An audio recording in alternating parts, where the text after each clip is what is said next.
Okay, so I'm allowed to say this. It feels so good emotionally. So, okay, I've been reporting that sort of stuff at a historic volume ever since the day I came in here. And what have I witnessed the population of Washington, D.C. do? What I reported.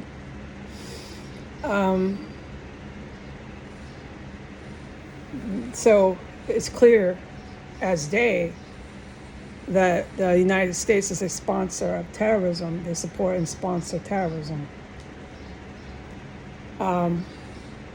Towards the last 3 years, it got really bad going down to our current date on the calendar. It got worse and worse and worse. I witnessed the town people here, the Washington, D.C. locals, Locals, locals. I witnessed them do more and more and more addictive substances. I witnessed them walking down the street high all the time on drugs. I witnessed many of them starting to cruise the alley, engaged in terrorism, but motivated to get a bag in the end of their mission, to get a fix, to get drugs. I witnessed them when they were in the alley on a constant basis, engaged in terrorism, getting skinnier and skinnier and skinnier until there was no body fat left on the Washington, D.C. locals. And to anyone else, they look like they're sick on an addictive drug, but to them, they think they look pretty or handsome.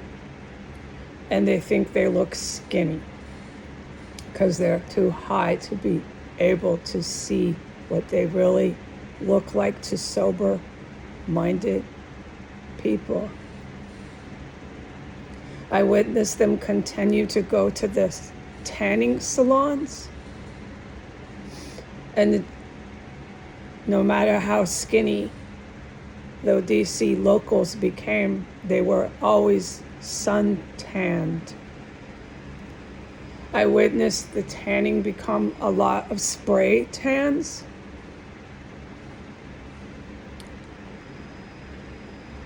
I witnessed most of the people when I was around them over these years, which is a lot. I live here with these domestic terrorists who support and sponsor terrorism.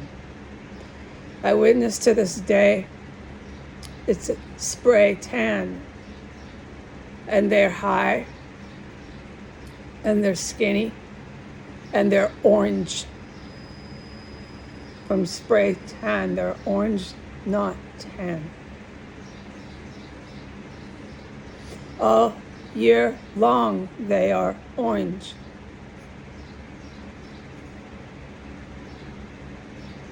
I witnessed them still dressed in their very, very expensive clothes while engaging in terrorism, with their skin orange from spray tan and their body with zero body weight, sick from drugs. They bring very expensive purses, very expensive suits that they wear down the alley.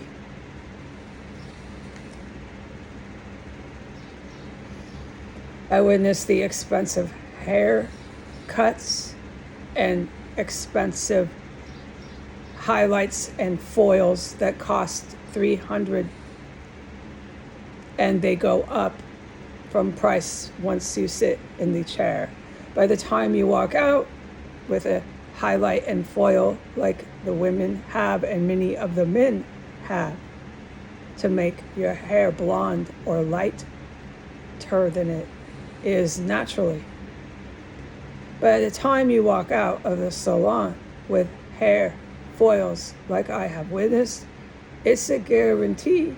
To a sober-minded person, you need to budget for an easy $700, and that's not including the tip. That covers the hair foil, the haircut, and the blow dry. It's very expensive. It's worth the money. It is. Some things are worth the money. In an economy that isn't fixed, hacked, and rigged, it's still that expensive. Expensive haircuts are worth it. A really nice, good-hearted, wonderful, good person who does hair professionally is worth their weight in gold. I don't throw that around because the sisters are worth their weight in gold. That term I like to keep for my sisters who run with the boys. They're battle ready. Remember the difference between me and them. God is great. A good hairdresser who's really sweet, has kids, you love to see her. Maybe it's a him. They're so cool, they're so great, you love to talk the whole time.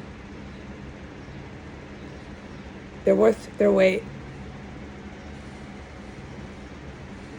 in gold because they do a very good professional job, and it is worth the money. If you can't afford to spend $600-700 on your hair, I would budget it, frankly. I would budget it, and there's a whole reason for that, but let's not get totally sidetracked. If you can't afford that, there's options, and a really good hairdresser who's got a good heart, is really sweet, will tell you that. But the very best way to do it is you pay for it, and you can budget it. I would. Or you can go the punk rock platinum like I do, but that will damage your hair. And for some jobs, you can't have this neon bright, freaking goth punk hair. So not everybody can do that.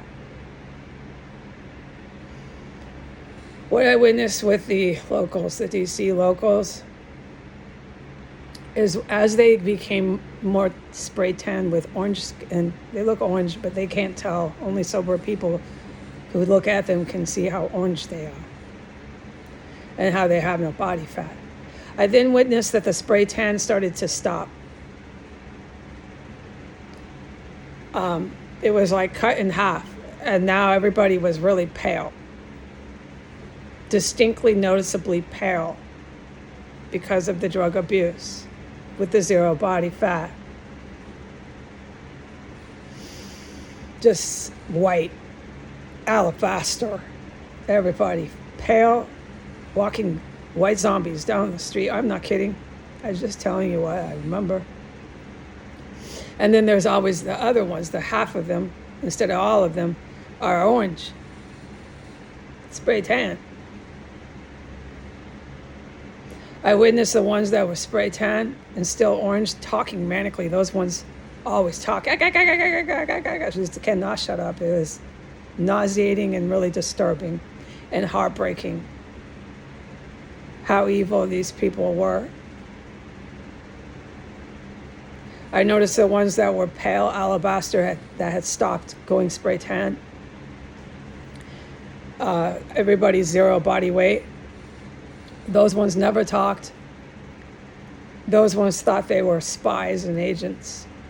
You could tell by the behavior and mannerisms. Mannerisms, please look up that definition. Their mannerisms. It was obvious because they walked past war zone, convinced they's a spy, holding a phone, staring me down. Often I couldn't tell if they were staring me down because they like to wear sunglasses and dress up like a spy. Many of them try to wear black long jackets if they were men, like agents they see on TV, dress up like this. I noticed this, it became quite distinct. Dressing up and playing out an image they had of themselves in public.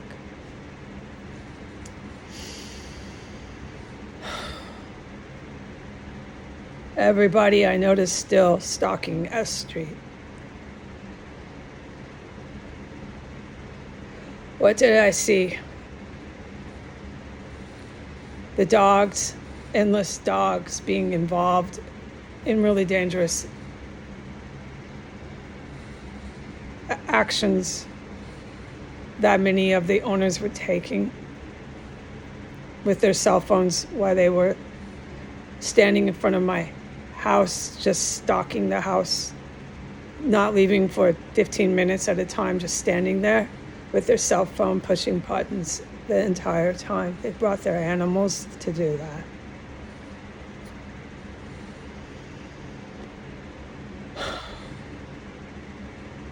I witnessed far, far more than that, but these things come to mind. I witnessed them become what they thought that they had heard on this account, which is a source of information. I witnessed them believe they were these commandos that came in the evil military. They started to dress up like that, walk around like, be scared of me, be very, very scared of me. They would walk so slowly down S Street and so slowly past my house that they were walking slower than a 80 or 90-year-old woman with a cane. I would see them walk so slowly, it was bizarre. Pale alabaster with sunglasses, walking like they were presenting an air in mannerism of be afraid of me, be very afraid of me, with their sunglasses and their cell phone in their hand, with zero body weight, pale as a ghost. It was all in their minds. They were gathering information from my account and from their own sources of information and telling themselves deranged lies of how they're capable of coming in like those two very dangerous men did that day over my head. How they're capable of even knowing people like that. They're not. There was a reason, profound reason why there was two of those men that came in over my head that day. It wasn't a requirement to take out those 4 U.S. Navy officers because 2 came in. 1 could do that with their eyes closed. The men and some women who saved my life in this house are of the same caliber in expertise. I, Heidi Granger, am not able to compete with anything like I have testified to. Okay, that's why I hide in my room, as humiliating as it is, as degrading as it is. No, the people walking down the street slower than a 100-year-old woman with a cane, alabaster pale skin and dark sunglasses, clasping their phone, emanating an air of be scared of me, be very, very scared of me as I walk so slow past you. No, those people do not know anything about what I'm talking about in real life. They never will. And the people with the bright orange skin that can't ever shut up will never know what I'm talking about in real life. It happened in this house. I had nothing to do with those terrorists here. And I had nothing to do with those evil military people. No. No.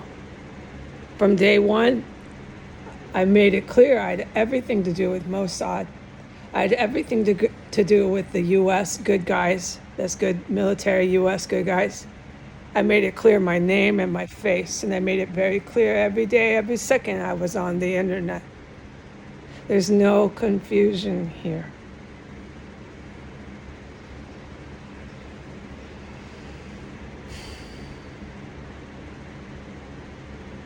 I knew when I started doing this that it wasn't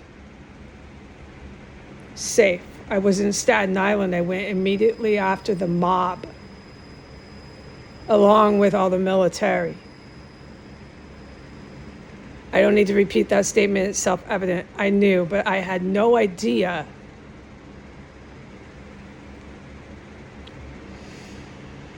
how far other Americans would take it. I knew when I was leaving New York City, I could never count on Americans. I knew that when I started helping the good military and Mossad. I knew before I ever even knew what was happening in America when Barack Obama was still in office. I knew you can't count on Americans for anything. When I was leaving New York and I realized I was on my own, I was completely scared. Okay?